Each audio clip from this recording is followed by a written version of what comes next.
IT 잘 다녀왔고요. 1년 전에도 사실은 12월 달에 뉴저지 성산교회 담임 목사님하고 선교위원회 분들이랑 같이 가서 고아원 건축할 땅을 봤거든요. 이번에는 또 LA에 있는 비리안 커뮤니티 처치의 청년팀과 함께 다녀왔습니다. 청년 셋하고 청년과 같은 목사님 한 분이었어요.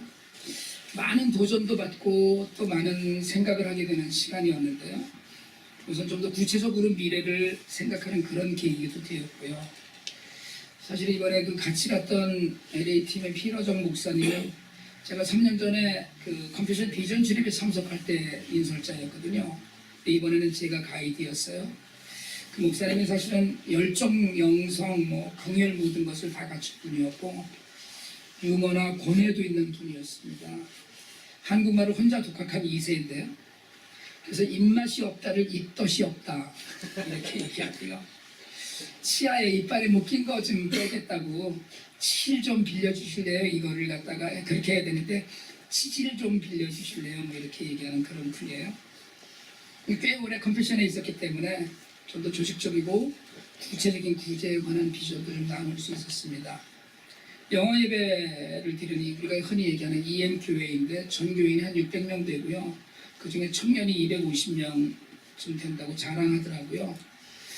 그 청년들이 오직 말씀으로만 세워가면서 다른 거 거의 없이 말씀으로만 세워가면서 변화의 회복의 모습을 많이 보고 있다 이렇게 얘기를 하시고요.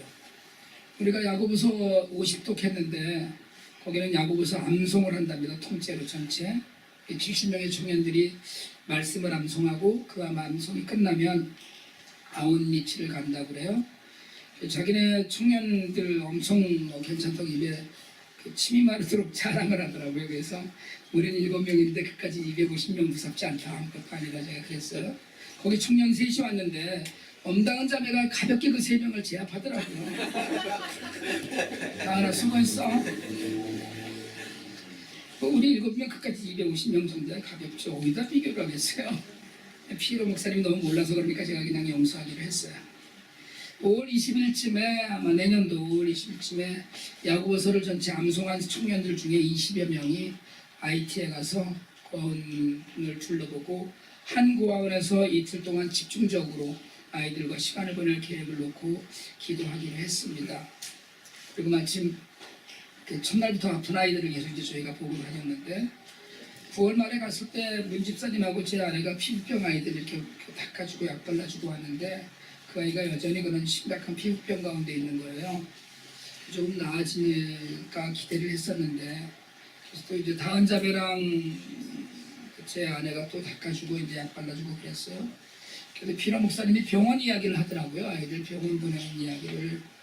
실제로 사실은 저희가 병원에 아이들 보내는 펀드가 준비되지 않아 있기 때문에 무료 병원을 찾다가 그동안에 죽은 아이들이 있죠. 제대로 치료하지 못해서. 그래서 이머전시 메디컬 펀드를 만들어서 급하게 수술을 해야 하거나 병원에 가야 될 아이들이 있을 때 그걸 지원하는 방안을 연구하자고 하더라고요. 비용은 자기네가 되고 그 돈을 우리가 쓰고 아이들 병원에 보내고 하는 일 우리가 하고 영수증 처리하면 또 계속 보충하는 방식으로 하자고. 그래서 그걸 제가 어떻게 안 된다고 그러겠어요. 제가 당연히 좋다고 그랬죠.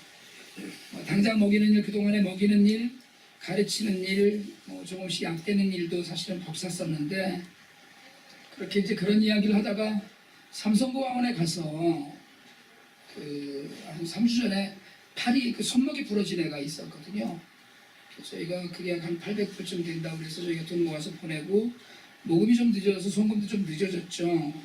저희가 거기 일주일 전에야 병원비를 보냈는데 수요일날 오전에 삼성고아원에 갔더니 그냥 그 아이가 이렇게 부어있는 대로 그대로 있는 거예요. 근데 삼성고아원 원장 아들 이야기로는 사립병원에서 수술하면 1,500불이 들고 공립병원에 가려니까 내년 6월에나 수술을 할 수 있다는 거예요. 제가 그냥 너무 이해가 안 되는 얘기들을 해갖고 정말 많이 답답하더라고요. 그러다가 원장 부인은 또 당뇨 합병증으로 지난번에 와서 갔을 때 그 발가락에 욕창이 나서 그걸 다 치료해 줬는데 이제 또 다리에 심하게 욕창이 나서 그걸 결국은 가은 자매하고 제 아내가 또 치료를 해주고 약 발라주고 그런 것 같습니다. 그러다 보니까 메디칼 펀드가 제일 급하겠다. 이제 그 피로 목사님 눈에는 그게 제일 이제 눈에 들어온 거고요. 그래서 그런 일들이 병원에 사실은 우리가 먹는 2알씩 먹는 타이레놀 한 알만 먹여도 그냥 괜찮아질 아이들 방치해뒀다가 그 장애공황 아이는 하나 이사하고 나서 죽었죠. 그리고 삼성공항에도 2살짜리 아이가 원인 모르게 죽었고 또 탈장 수술을 해야 되는 아이들도 있고 그래서 아마 이머전시 메디컬 펀드는 곧 준비가 될 것 같습니다. 그쪽에서 굉장히 급하게 생각을 하고 그런 것들에 지원을 좀 해야 되겠다라고 이야기를 했고요. 저는 그런 일들이 이루어져 가는 걸 보면서 하나님께서 때가 되었다고 생각하신다고 여겨지더라고요. 제가 마음에 품고 있던 일들이 이루어지고 있다는 믿음도 좀 생기고요. 이번 마지막으로 제일 그 먼데 있는 도미니카 리퍼블릭 가른 쪽에 있는 두니엘 공항에 갔었는데요. 사실 삼성공항을 다녀오면서 굉장히 제가 같이 간 분들한테 말씀을 못 드리고 혼자서 마음이 굉장히 조마조마했어요. 카프라는 지역이 지금 갱이 제일 많이 나와서 데모하는 중에 죽은 사람도 굉장히 많은 곳이거든요. 심지어는 그 김원림 선교사님은 갱단 때문에 59명이 한 번에 죽었답니다. 근데 그게 전혀 뉴스에 안 나가기 때문에 지금 IT에서는 IT 소식은 그냥 데모한다 한 줄 이러는데 미국 대사관에서는 비필수 요원 가족들은 다 철수해라 뭐 이런 얘기를 하는 정도의 환경 가운데 있는데 그게 세계적인 뉴스가 전혀 안 되는 거예요. 지금 뉴스가 좀 나가줘야 되고 하는데 저는 이제 아니까 삼성공항 가는데도 마음을 졸이고 했는데 두니엘을 또 가야 되는데 갈까 말까 이런 생각이 들더라고요. 갔다 이제 오는 시간 동안이 너무 기니까 그냥 점심을 빨리 먹고서는 갔어요. 갔더니 2시쯤 됐는데 원장하고 선생님만 있더라고요. 애들 50명 아이들이 다 학교를 갔습니다. 제가 참 너무 그 원장에게 늘 고마워하는 건 그렇게 아이들을 열심히 키워요. 그 50명의 아이들 12년째 처음에 16명으로 시작해서 30명 그러더니 지금 이제 이사간 곳에 51명 아이들을 데리고 있는데 다 앉아서 돋보기 쓰고 교복 자기가 다 만들어서 아이들 교복해서 입혀서 학교 보냅니다. 그래서 LA 팀의 목사님이 주 원장이랑 얘기하다가 거기서 다음 팀이 오면 이틀 동안 아웃리치를 그 고아원에서 하겠다 이렇게 얘기를 하더라고요. 워낙에 원장 자리고 있지도 있고 아이들도 참 건강하게 잘 자라고 있고 심지어는 뭐 닭도 100마리가 넘게 키우고 있더라고요. 깜짝 놀랐어요. 사실은 그 닭장도 제대로 지어놓고 17마리를 자기네들이 사서 뭐 누가 도와줄 수도 아니고 자기네들이 사서 그 키우다가 뭐 죽기도 하고 그랬는데 자원 그게 이렇게 들어서 지금 100마리가 넘는 닭을 키우고 있습니다. 하나님께서 하나님의 때에 일을 하신다는 확신이 들었고요. 10년을 제가 IT 사역을 하는데 솔직히 늘 마음속에 하나님에 대한 원망도 있고 안타까움도 있었죠. 사실은 좀 더 큰 단체나 좀 더 돈 많은 사람들이 이 일을 해주면 좋겠다는 생각을 늘 합니다. 실제로는. 또 LA팀처럼 한 고아원을 이렇게 집중적으로 자기네들이 어답트해서 좀 해보겠다는 그런 교회들이 좀 나와주면 좋겠다는 생각을 늘 하고 있었고요.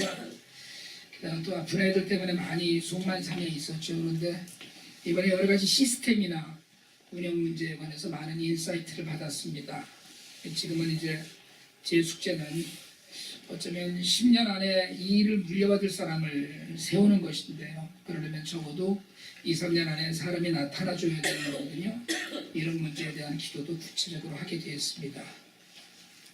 어쨌든 여러 가지로 한 번쯤 우리가 그런 스텝으로 갈 수 있겠다 그런 생각을 하면서 10년을 저희가 지금 넘어가고 있거든요. 이 사역을 시작한 지가.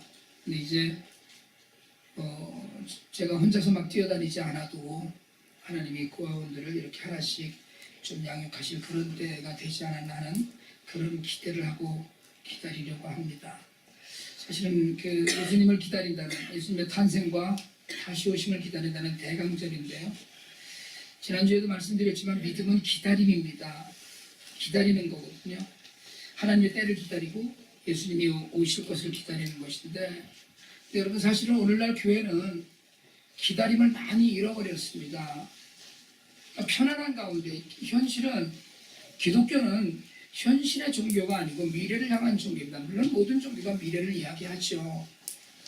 근데 우리가 너무 편안하니까 미래가 거추장스러운 거예요. 미래는 전혀 꿈꾸지 않아요. 왜냐하면 지금 괜찮으니까. 이렇게 얘기하면 다른 교회를 이야기하는 것 같지만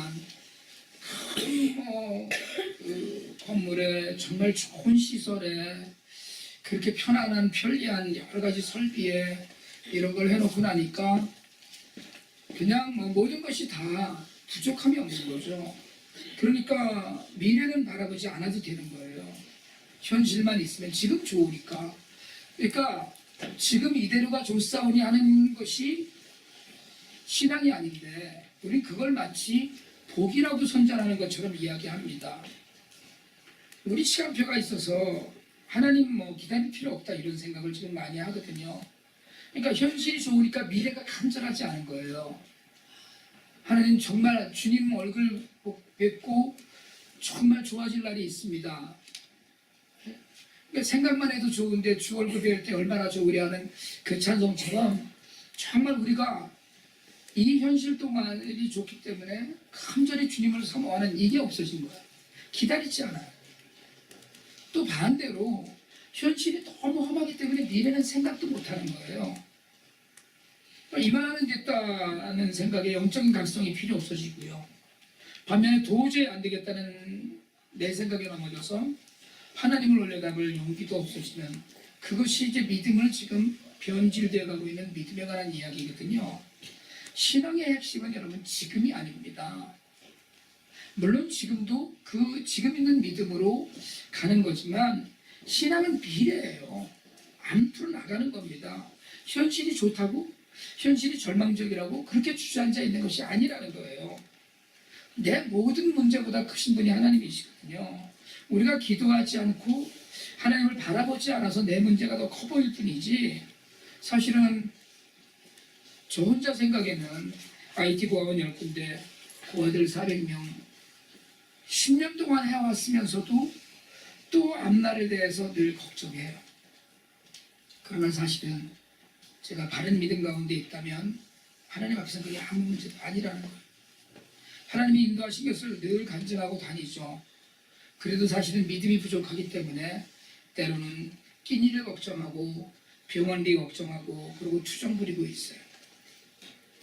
그래서 하나님께서는 어쩌면 저희 그 투정과 기다림 가운데 3년 전에 만나서 서로 참 좋은 기억을 갖고 있던 목사님이거든요. 그 목사님은 한국 컴패션에 있던 목사님을 미국의 EM 교회로 보내셔서 또 저희를 생각하게 하시고 도전하게 하시고 격려하게 하셔요. 여러분 그게 기다림입니다. 기대하는 것. 하나님이 하실 일을 기대하는 무엇을 하실까 지금 이 다음엔 무엇이 있을까를 기대하는 믿음이 대강절이 우리의 믿음이어야 되는데 이 다음에 대한 기대가 일어나지는 않는 거예요. 제 개인적으로는 모든 분들이 아시겠지만 제 아내가 지난달 말에 직장을 그만두었거든요. 육체적으로 정신적으로 영적으로 너무 많이 힘들어했죠. 하나님께서 인도하실 일이 있다는 믿음을 갖고 기도하면서 그만두었어요. 사실은 왜 걱정이 안 되겠어요? 현실은 그냥 그런데 몸도 안 좋은데 그나마 보험되는 직장도 그만두었으니까 걱정이 될 만도 하죠. 그런데 이번엔 좀 다르다는 생각이 들어요. 하나님께서 하실 것이라는 믿음도 있고요.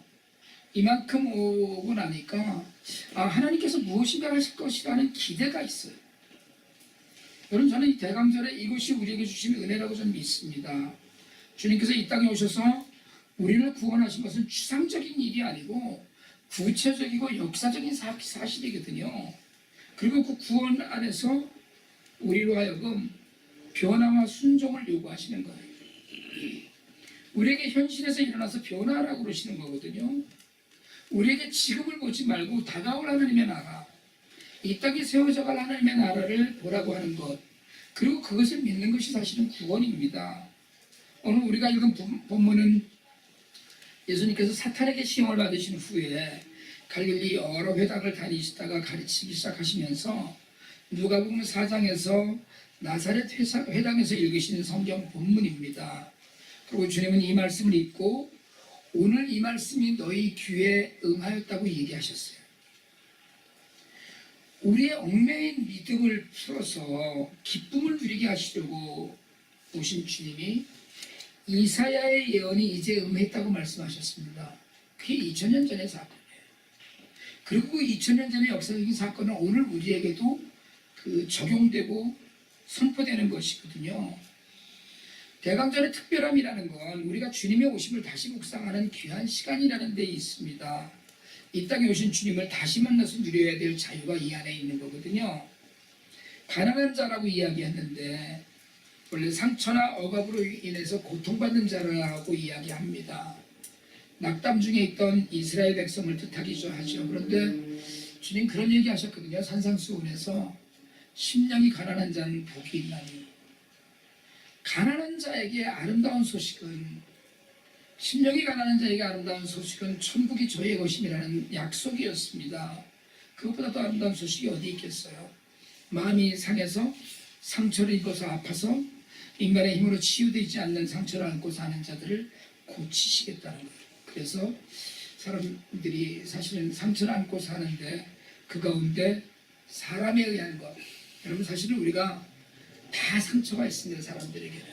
근데 그 상처가 사실은 다 사람에 의한 것.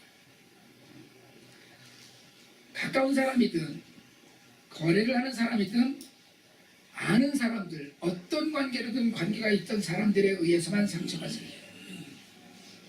그냥 사실은 아무렇지도 않은 척하고 우리가 사는 사람들도 그 삶을 한꺼풀만 벗겨 들여다보면 회복이 불가능한 상처가 얼마나 많은지 모릅니다. 사실은 가까이 있는 남편 때문에, 아내 때문에, 자식 때문에, 친구 때문에, 게다가 교회에서도 함께 섬기는 성도들 때문에 마음에 커다란 구멍을 안고 사는 사람들이 많습니다. 감당하기 어려워서 인생의 마지막을 생각하는 수많은 사람들이 있죠. 그런데 주님이 오늘 약속하신 그 상처를 고치시겠다고, 이게 2700년 전에 하신 약속입니다. 선포예요. 상처 없는 사람이 어디 있겠어요?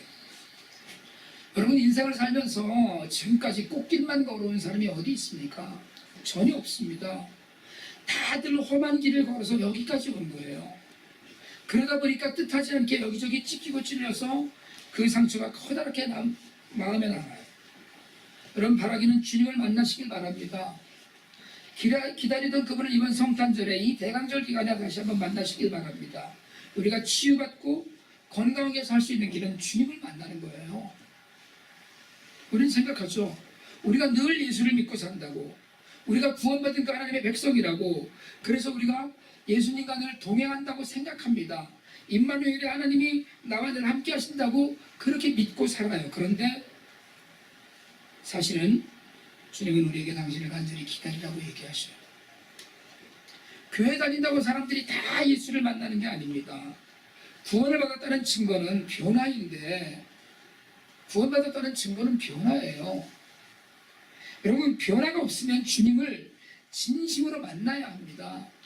그게 구원이에요. 주님을 간절히 기다려야 돼요. 간절한 기다림으로. 만나면 마음의 상처가 해결돼요. 영적으로 현실적으로 힘든 시간을 보내는 모든 분들이 여러분 주님을 만나고 평안을 누리길 바랍니다. 우리는 늘 만났다고 착각하고 살아요. 근데 만난 게 아니에요. 사실은 그냥 나 혼자서 만났다고 혼자 위로하려고 해요. 오늘 성경은 또 세상의 모든 것에 매여서 포로같이 된 자를 놓아서 치유하게 하실 분도 주님이라고 이야기합니다. 실제 이사야가 이 말씀을 선포할 때 수많은 이스라엘 사람들이 아수리의 포로로 잡혀가 있었던 때거든요. 그때 이 말씀이 선포됐는데, 그리고 700년이 흐른 예수님 시대에도 이스라엘 백성들은 로마의 압제와 수탈에 시달리고 있었습니다.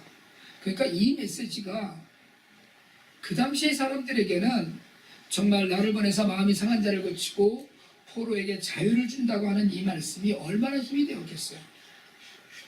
근데 오늘 여러분 우리는 포로가 아닙니다. 우리가 뭐에 그 얽매여 있게 누구한테 억압을 당하고 수탈을 당하고 있겠어요.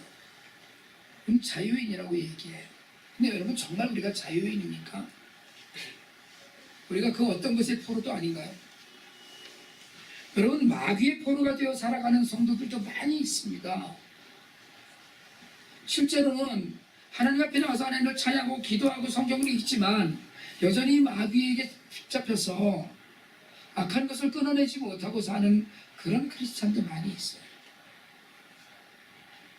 우리 중에 과연 얼마나 많은 사람들이 돈이나 명예나 탐욕으로부터 진정한 자유를 누리며 살고 있습니까? 그걸 누리지 못하면 결국은 포로로 사는 것이고 얽매여 사는 것이죠. 여러분, 구원은 자유입니다. 믿음은 자유예요. 진리를 알지니 진리가 너희를 자유하게 할지라고 말씀하셨는데, 예수님을 믿고 따르면 마음의 평안과 자유가 있다는 말씀이에요. 우리가 얽매여 사는 것 때문에 때로는 우리가 불안을 느끼고, 우리가 사실은 제대로 완전한 자유를 누리지 못하기 때문에 우리가 옳은 길로 가지 못하는, 심지어 종교적인 얽매임도 많아요. 교회로 모이면서 종교적인 그 형식에 얽매여서 우리가 해결하지 못하는 자유도 굉장히 많습니다. 아는 목사님 한 분이 페북에 글을 올리셨더라고요. 당회와 협의회에서 내년부터는 성탄절과 송구영신 예배 모든 것을 폐하기로 했다고 그러더라고요. 그러니까 성탄절이 있으면 25일이 있으면 그냥 그 전 주일날 성탄절 예배 드리고, 송구영신 예배는 어차피 송년주일 예배, 신년주일 예배 다 드리는데 안 드리기로 했다는 거예요. 근데 뭐 많은 교회들이 사실은 밤 12시에 맞춰서 예배를 드리고 하죠. 예배는 하나님 앞에 드리는 것이고 중요한 일입니다. 여러분, 모여야 되죠. 모이기를 피하는 사람과 같이 하지 말라고 그랬으니까. 근데 그런 모든 것이 어느새 우리에게 얽매임으로 다가오는 거예요. 저야 뭐 여러분들이 아시다시피 워낙에 그런 쪽에 리버를 하니까 그런 얘기를 듣고 있어도 괜찮은데, 여러 목사님들이 댓글을 다셨어요. 장로님들이 어떻게 오케이를 했느냐, 이런. 제일 많이 묻는 게 어떻게 장로님들이 오케이를 했느냐는 거예요. 부럽다는 목사님도 계시고, 그래도 그러면 안 된다는 분들도 다수 있었어요. 여러분, 아예 성탄절 예배에 전 교인이 힘을 합쳐서 선교지로 나가는 교회들도 많이 있습니다. 선교지에 나가서 현지에 있는 사람들과 성탄절 예배를 같이 드리는 거예요. 우리가 혹시 기회가 된다면 우리도 IT에 가서 25일날, 24일날 밤에 한고아원, 24일날 한고아원에 가서 아이들과 같이 예배를 드리는 거예요. 여러분, 삶이 예배일 때, 우리의 삶이 예배일 때 종교적인 얽매임에서 놓일 수 있습니다. 주님 앞에서 신실한 것과 종교적인 얽매임 사이에서 우리는 예수님이 주신 자유 안에 있는지 스스로 물어보아야 합니다. 요한복음 8장 36절입니다. 그러므로 아들이 너희를 자유롭게 하면 너희가 참으로 자유로우리라. 주님이 주신 자유만이 우리를 진실로 자유하게 할 수 있어요. 여러분, 여러분이 가고 싶은 곳에 가고 하고 싶은 일을 하고 그리고 생각하는 대로 살아간다고 해서 자유가 아니에요. 진정한 자유는 주님 안에서 누리는 자유여야 돼요. 그리고 오늘 성경은 우리에게 오신 예수님은 슬픈 자를 위로하신다고 이야기합니다. 슬픈 자를 위로하신다고 했어요. 여러분, 세상에 근심 걱정 없이 사는 사람은 전혀 없습니다. 근심 걱정 없는 사람이 어디 있겠어요? 많은 사람들의 슬픔을, 눈물을 사실은 마음에 담고 삽니다. 이야기하지 않고 표현하지 않을 뿐이지 울고 싶은 날 많아요. 혼자 어디 가서 실컷 울었으면 좋겠다는 사람도 많이 있습니다. 우리가 서로 위로하고 등 두드려주고 격려하지만, 그런데 사실은 진실한 위로는 주님으로부터 와요. 여러분, 바라기는 하나님 앞에서 우시길 바랍니다. 서로 격려하면서 위로하고 살라고 성도를 주시고 가족을 주셨지만 근본적인 치료는 하나님이셔요. 제가 요즘 IT 원장들을 보면 눈물이 많이 나요. 그 아들을 50명씩이나 데리고 10년을 한결같이 살아가고 있어요. 저와 나이가 같은 원장도 있고 그렇게 늙어가고 있어요. 장애 아들도 데리고 버리지 않고 지난 10년을 한결같이 그러고 살아요. 그걸 하나님의 부르심으로 알고 삽니다. 그래서 저는 슬퍼요. 그들의 가난이 슬프고 고단한 삶이 슬프고 그렇게 같이 늙어가는 것이 사실은 속상해요.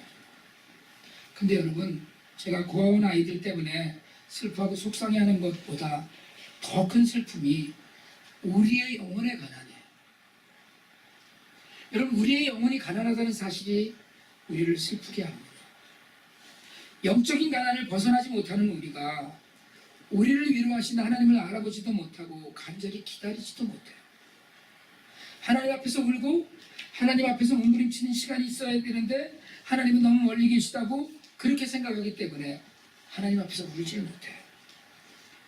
애통하는 자를 위로하시는 하나님이 오늘 우리에게 오셨어요. 하나님 앞에서 울면 반드시 위로하실 겁니다. 우리에게 오신 또 약속대로 다시 오실 주님이 우리의 진정한 위로자이셔요. 여러분, 간절히 기다린 사람이 만나는 하나님은 아무렇게나 만나시지 않아요. 어느 곳에나 언제나 계신 하나님이시지만 구원의 주로 위로의 주님으로 오시는 하나님은 아무나 만나시는 존재가 아닙니다. 정말 간절한 기다림을 가진 사람이 만나는 하나님과 지나가다 우연히 만나는 하나님이 같겠어요? 누군가를 간절히 보고 싶어 하다가 그 사람을 만났을 때의 반가움과 그냥 지나가다 아는 사람 스쳐서 인사하는 것과는 전혀 차원이 달라요. 제 아내가 IT를 가면 물론 우리 딸도 반가워하고 하지만 제 아내가 꼭 가면 만나보고 싶어하는 아이가 쇼션입니다. 풍일고아원에 양쪽 다리가 두 발이 다 없는 아이예요. 그 아이가 밝고 정말 맑게 자라는 것이 너무 귀해서 갔더니 이번에도 그 애들 다 들어오는데 다 그냥 봉수하고 인사하고서 지나가는데 그 아이가 오니까 가서 안아주고 가방 들어주고 그러더라고요. 기다림과 그리움 가운데 만나는 생명은 지나치듯 만나는 생명과는 달라요. 여러분, 간절히 바라기는 여러분의 기다림이 믿음이 되고 소망이 되길 바랍니다. 그리고 그 기다림의 끝에 우리의 위로자가 되시고 우리를 자유케 하시는, 우리의 상한 마음을 온전히 치료하셔서 진실로 구원받은 자의 삶을 살게 하시는 그런 하나님을 만나시길 축복합니다. 우리의 간절한 기다림 끝에는 모든 것이 은혜가 되는 시간이 분명히 있습니다. 기도드리겠습니다.